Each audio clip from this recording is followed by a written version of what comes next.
Walang kredibilidad para kay dating Senador Antonio Trillanes ang tinaguriang 18 Maleta Boys. Dapat din daw tanggapin na ni Senador Alan Peter Cayetano na hindi na siya ang SP. Titiklop sa cross-examination ang 18 Maleta Boys ayon kay dating Senador Antonio Trillanes.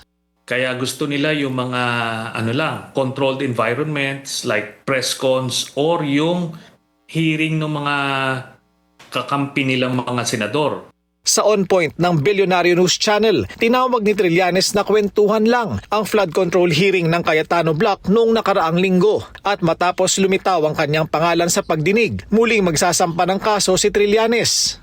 I was advised by my lawyer na yung mismo nagsalita na lang, nag-mention ng pangalan ko, yun yung makakasuhan. At kasama na si Marcoleta at si Cayetano for facilitating those libelous remarks.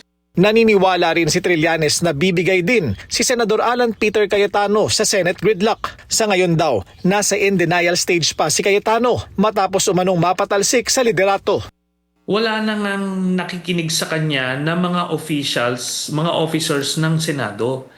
Pagka nag-insist siya, pati yan si Marcoleta, magsubukan nila mag-insist ng mag-conduct ng committee hearing, pwede na silang i-out of order, pwede na silang i-contempt at ipa-detain.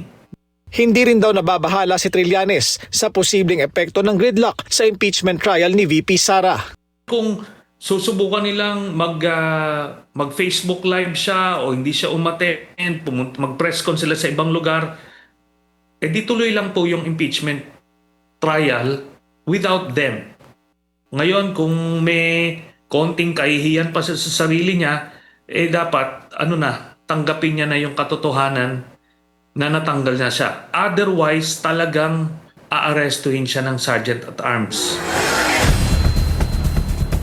Naghihintay din daw si Trillanes na mag-alok ang DILG ng pabuya para sa ika-aaresto ng puganteng senador na si Bato de la Rosa.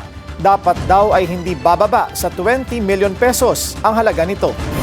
Manatiling nakatutok sa Billionaire News Channel, sumubaybay sa aming social media accounts at mag-subscribe sa aming YouTube channel para sa mga eksklusibong balita at storya.